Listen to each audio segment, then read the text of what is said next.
Hello everybody, this is Chris here, and today we're going to be going over the weighted normal slash beveling pipeline that I use for all my 3D models. So, in short, I work for a studio called Vec4 Digital, and part of being on an indie team like that is you have to kind of get your stuff done in a timely manner. You have to be quick about it. Um, One of the big things I learned to kind of speed up the process and get things done fast is this workflow that I'm going to show you. So what weighted normals and beveling is it essentially creates this really smooth edge out of something that's actually fairly low poly, and it brings out a level of detail that's kind of faked with the lighting and the shadowing. So it's like it'll look like an edge is beveled 100 times over. In reality, it's not. And it's just a matter of kind of a visual trick. So what we're gonna do is we're gonna make a house, and we're gonna start off really basic. Now, typically when I make my houses, I like to do the base of it, the base shape without any detail. So we're not gonna do weighted normals right off the bat here, right? So we're just gonna do something extremely quick. So what I'm gonna do is I'm gonna go to edit mode, and I'm gonna double tap A to select everything. You do not want to stretch out your model in object mode, because what it'll do is if you stretch it out this way, then when you go to bevel it, it's going to assume that it's still in the shape of this cube, even if you extrude it out, however many directions, or sorry, scale it out however many directions. And what it'll do is it'll create a sort of uneven bevel on your model, and it'll look awful. It won't look good. So what you want to do is you want to go to edit mode, and you want to just start building out your house, right? So what we're going to do is we're going to select everything by double tapping A, and we're going to scale using S, and we're going to start by pressing Y to scale it out on the Y axis. And now we can just take this face in the back, make sure your move tool is selected, of course, and scale out in the other direction. Of course, this isn't going to be a perfect house. It's not going to be, the next best thing. But what we'll do is we will scale it up a little bit so it has a bit of height. And this is one of the things I do a lot. When you're kind of making your slanted roof, you really want to create an edge. An edge loop. And the way you do that is do Control R, and then you click, and you drag it up. You want to drag it up to right about the top. The reason for this is that it will keep all the faces underneath squared or rectangular. If you weren't to do that, and I'll show you an example, then when you do another loop cut down the middle, Control R again, and you scale upwards, like so, then when you want to, say you want to cut out a window, when you try to do that, you're going to be dealing with this annoying situation of, your edge loop never being perfectly flat. So that's why, like I said, you want to kind of create a nice edge right underneath where the roof will start slanting. So we'll go ahead and we'll scale this up. And yeah, it looks pretty good. Simple enough. And we'll go ahead and we'll make a patio. Now what I'm doing is I'm setting up a base for you guys so you can kind of see how the weighted beveling workflow comes into use, and how you can quickly turn something that looks relatively boxy and plain into something that looks a lot more decent and game ready. So what we're gonna do is we're gonna add a bit of an extrusion out in the front of here. So to explain what I did, again, sorry if this is a bit all over the place. I am recording this on a whim. But what we're going to do is we're going to do Shift D to duplicate the face. And then we're going to scale it down using, scaling plus Y and X to kind of get the shape we want. So I think something like that would be good. And we'll extrude it out. Delete this back face by pressing Z to go into wireframe mode, selecting it, and then pressing X and deleting faces. So you will come a point, just going off on a tangent there, but we will scale this up a little bit so it's slanted like the rest of the building, and it'll match a bit more. And yeah, I mean, I think that's pretty good. Before I forget, I did forget to do a loop cut here. That could have screwed me over in the long run. Good thing I remembered. But now that we have this going, we can kind of start getting into the detailing process, right? So we'll go back into object mode, and we will drop down another cube, okay? Now, here's where we start getting into the weighted normal slash beveling part. What you want to do is you want to go to your modifier panel, and you want to add a modifier. You want to add a bevel modifier, okay? Typically, you want your width to be, I would say, between 0.01 to 0.03. If you go any bigger than that, then for something especially like wood, like a beam or anything like that, it's going to look too smooth, and it's not going to look right. So what you want to do is, scale it down to what you think looks right. I know it looks small of a bevel, but bear with me. I think 0.01 is perfect for something that's, a bit wood-like. But, you may be asking, well, it's not smooth. The normals aren't weighted. It looks like shit. It just looks beveled. So what you want to do is you want to go into this nifty thing, which was new in 2.8, and you want to apply the weighted normals modifier. Now, in order for it to work, you have to go to the object data panel. You want to drop down on normals, and you want to auto smooth. Okay? Now, instantly you'll notice that instead of it being the sharp, ugly edge, you have this really nice, smooth look to it. Now, bear in mind, when you're in edit mode, it's still a box. The geometry isn't any different because you didn't apply any of the modifiers. So you can kind of go ahead and you can work with this and do what you wish for it. So what we're going to do is, and first, let's go back to the modifier panel. And this is something I almost forget. I usually forget it every time when I start modeling, and it bites me in the ass. So we want to go to the limit method, and we want to change it to angle, right? And you kind of want a soft spot. I typically go for 35 or 40. We'll go 40 for now, right? So what we're going to do is we're going to kind of add beams around this. So the base model here, this base mesh, it is not beveled, it is not weighted, and you don't want to. You don't want everything to be beveled. And the reason for that is for bigger structures, it will start to take a toll on your poly count. So you kind of want to balance it out, and you almost want to use weighted normals and beveling as a way to cover up those harsh edges and kind of bring out a bit more detail in your mesh. So what we'll do is we will go ahead, press 7 on the numpad to go into the top down, and press 5 to put yourself in orthographic. And we'll scale, and then we'll hold down Shift and Z. And what that'll do is it'll scale it only on 2 axes. So, we will put it just about to the edge, like this. In fact, we can sink it in a bit more. So right now, the way I'm doing this, I'm pressing G, and then just moving it with my mouse. So, once you get into a nice spot, you can come out of orthographic and come out of the top down, and you can sort of just, mess with it, finesse. So what I'm doing is I'm using the snap feature, in which you just click it and you make sure it's set to vertex, and then with that you can snap it right to the base of the model, or right to the constraints of the model, right? So we'll scale that out a little bit because it's looking a bit short or a bit thin. And yeah, so we're just gonna go ahead and start adding this along the model. I'm gonna be quick about it for the sake of the tutorial.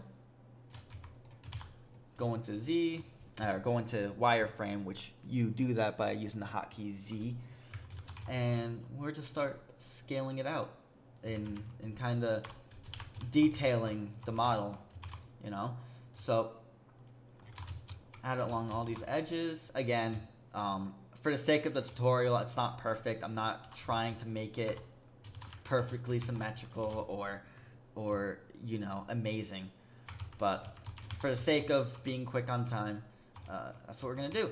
So now that we have this, we can go ahead and we can kind of do the same So what I did is I held down Shift and Alt, which allows me to select a loop of faces. So we're gonna select this loop. So now it has every face selected around around this beam, except for the top and bottom. And now typically you want to delete these. You want to delete these kind of extra faces, and the reason for that is because unless they're visible and they're exposed, it's a save on poly count. It's a nitpick of a save, but it does save in the long run. So what I'm going to do is I'm going to loop select, and I'm going to shift D to duplicate it, and I'm going to rotate 90 degrees by pressing R, tapping Y so it's snapped onto one axis, and just typing in 90. Okay. So now we will go ahead and start to kind of scale this in place. One thing you want to look out for is you never want things to overlap like this. The reason why is because you'll have a Z fighting issue in which, I mean, I know it doesn't show up very clear here, but if it was in engine, in game, the two faces would clip with each other and they would fight over which face is the visible one, and it'll create a really bad like artifact, and it won't look good. So what you want to do is we'll scale this down on the y-axis again to kind of sink it in. For the sake of variation, we will go ahead and scale that up a bit, and now we will start adding this extra set of detail. So I kind of want to follow where this meets for the sake of it kind of being more uniform and fit together. So we're going to grab these two faces and we're going to duplicate again to drag to the other side. Rotate 90 degrees, do the same. And actually, let's delete that. And let's grab both of these and do it. You know, save a little bit extra time so you're not doing the process 2 times over for each piece. Now, I noticed that the bottom beam isn't necessarily aligned the way I would like it to. So what I'll do is I'll grab all of these by just pressing L. When you press L, it selects the whole model. I mean, the whole object, you know. So it's selecting every piece that's connected to this beam, or this face of the beam. And we're going to take that and we're just going to scale it up a bit so it serves as a bit of an edging to this roof, right? So now that that's looking pretty good, we should duplicate and do the same on the back, of course. Selecting the wrong thing, man. Let's try this again. There we go. So we had to go into wireframe and select it from its middle point. But I mean, not a big deal. Very easy to do. We will scale this out a little bit, or move it out a bit past the beams.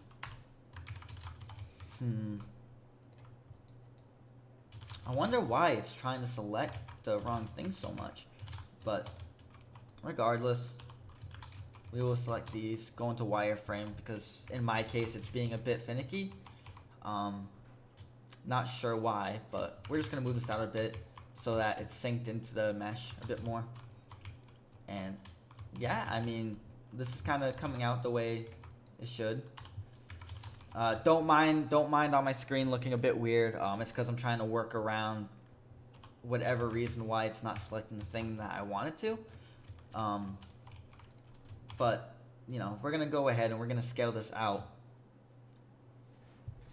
That way it's, you know, aligned with the rest of it. And kind of, you know, now we have this base uniform, right? It looks more kind of,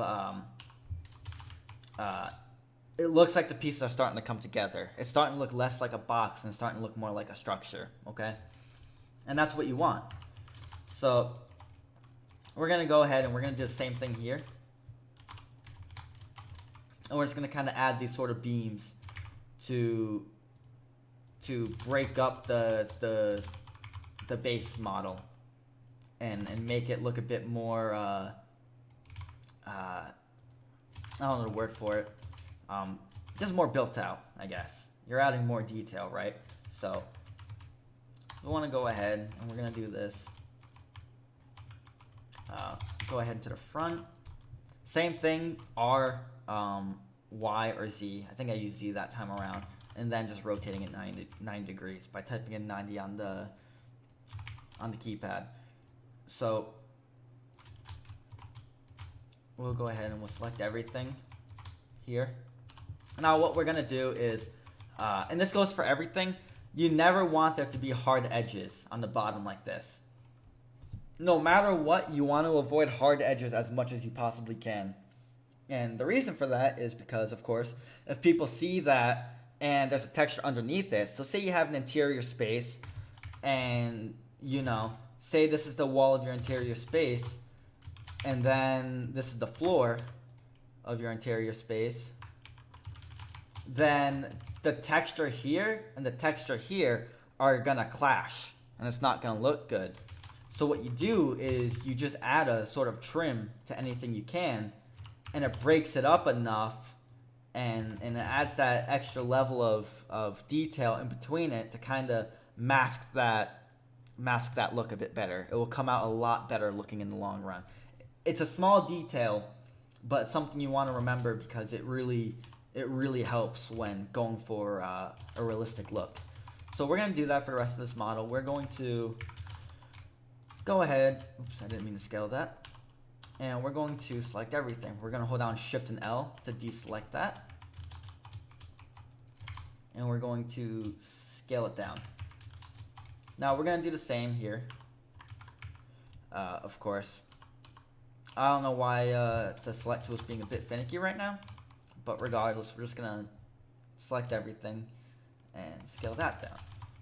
So now if we go back into object mode, you will see there's this really nice breakup of the base mesh.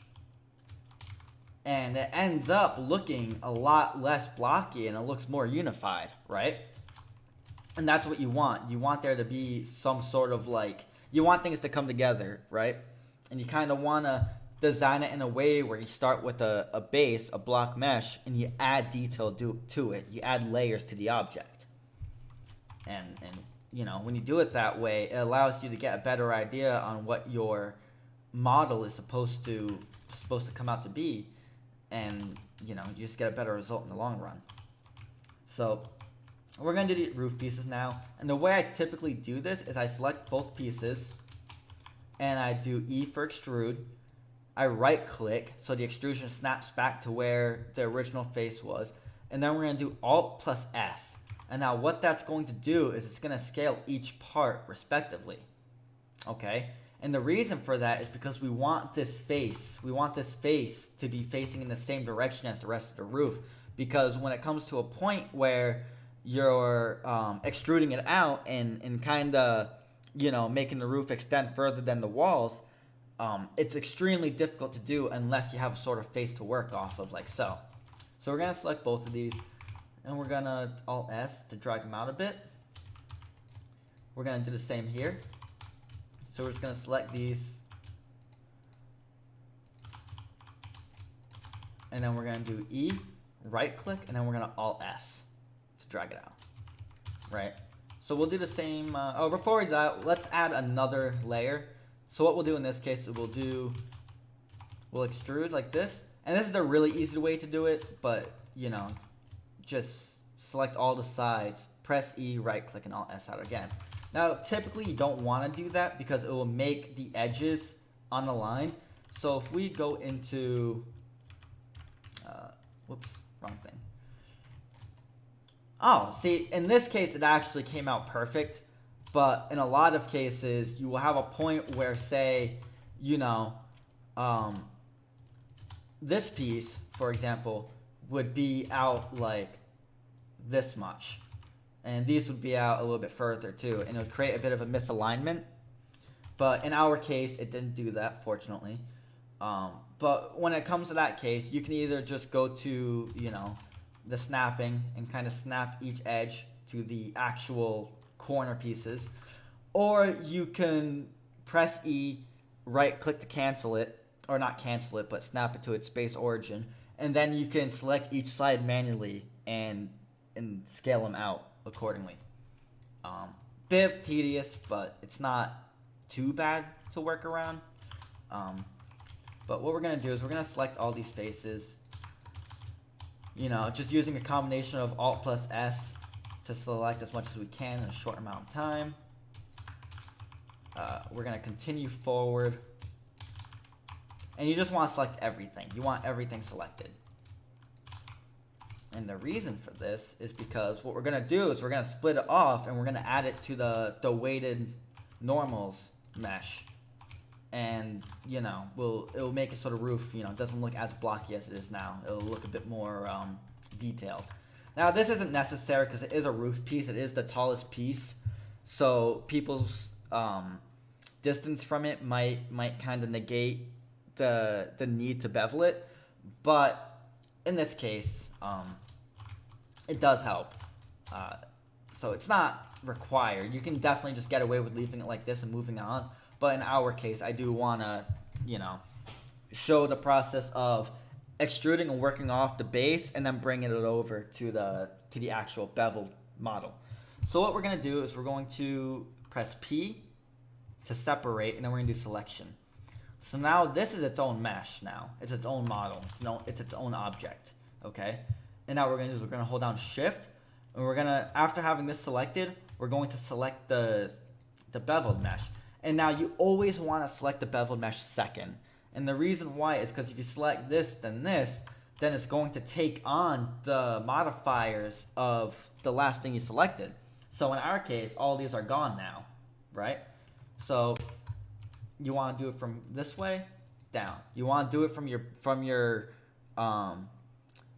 mesh without the modifiers to the one that does have them. So now we'll Control G to group it together, and you'll see that now this mesh, this part of the mesh, has all these nice weighted normals, and it looks good. Of course, we can kind of scale these up to go into the ceiling or go into the roof piece. But yeah, I mean that's the most of it. We're gonna do the same here. We're just gonna extrude out, go really simple. And you know, this is a combination of just making loop cuts using Control R, extruding and denying, or extruding and right clicking to snap it, and using Alt S to scale it out on our own terms. This combination, those three things, the loop cuts, the extrusion, and the scaling out with Alt plus S, those things work together hand in hand to get your models done extremely quick. And it's best that you use them as much as you can because it really helps in getting things done in a timely manner. So we're going to select everything. And yeah, so it's selected. We have that whole roof piece. And we're just going to do the same thing. Control P to split it apart. And we're going to select our mesh, join it. And now we have that part weighted too. So here we are with our mesh. What we'll do now, and this will be more in the next tutorial, is we will block out where our windows are going to be, right? So this is important. You always want to block out before you commit, okay? And the reason for that is a lot of times you'll come out to realize that the shape isn't what you want, it's proportioned incorrectly, and it just won't work out, and you'll have to remake the whole model. So it's best to block out and kind of get a sense of your scale beforehand, so you're not running into that issue in the long run. So, you know, we can have a window there. We can do nice smaller windows up top. And yeah, so that's the end of this tutorial. We went over weighted normals and beveling, applying it to a mesh, and a basic workflow for getting something done fast. And I mean, we got this done in, I don't know, like, let's see if I can find my counter, roughly 20 minutes, 30 minutes. And it goes a long way. It really does. So that's the end of this tutorial. I hope it was useful. Sorry that I was a bit all over the place. I made this on a whim to help people out. And yeah, if you guys want to see more, let me know. See ya.